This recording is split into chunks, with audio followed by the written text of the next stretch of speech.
Suppose you want to use MongoDB in your backend as the main database for your application, and then want to deploy your application to the cloud. The problem arises is you need dedicated hosting for your database. Either you use EC2 instance or some other services and host your MongoDB in a Docker container or something similar. That will cost you more than what you think.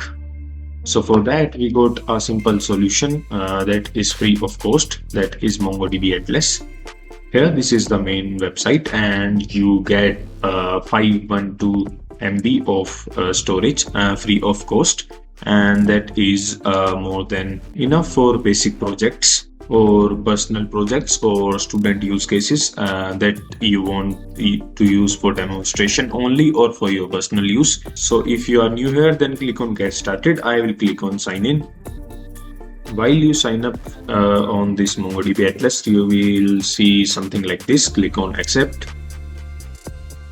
This is the welcome screen you see on your screen.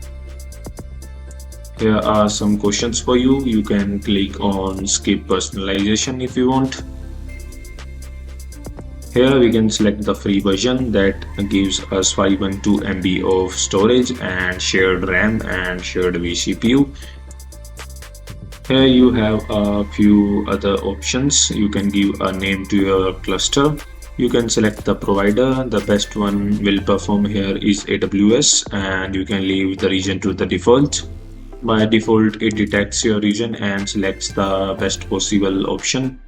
If you want to categorize your items, you can give a tag here. Suggested outcomes are like application or environment or development. You can give as per your need. After that, we click on create deployment. Here, apart from this, you will see one more option on your screen that is currently not visible on my screen, that is create database user. You just click on that green button, and after that your current IP address, that is most probably a dynamic IP address, will be changing very frequently. So you just need to allow 0.0.0.0.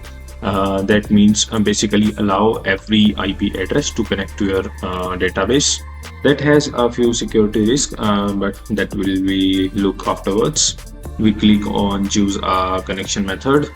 So these are some of the options that are available.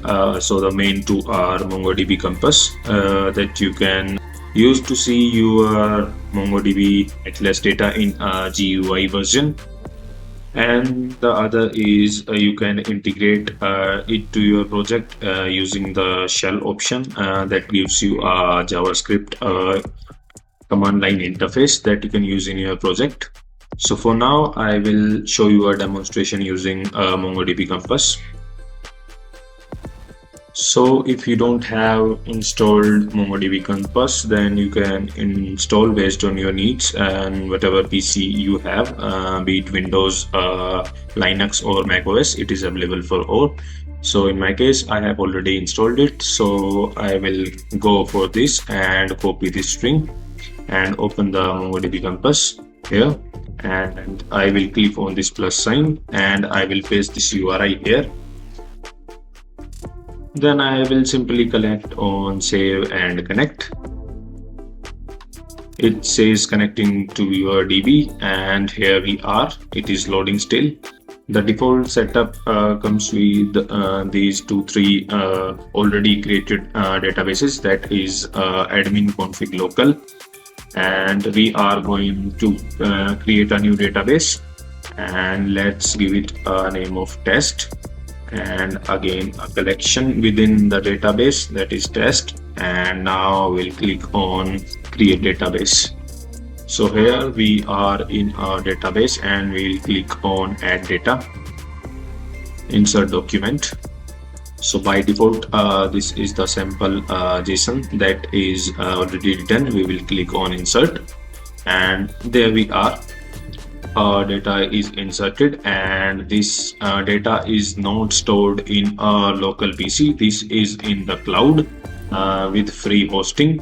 And similarly, we can insert such data using a backend logic, using JavaScript or other technology tech stack that you want to use, and store your data free of cost. And similarly, you can perform other options that are given here.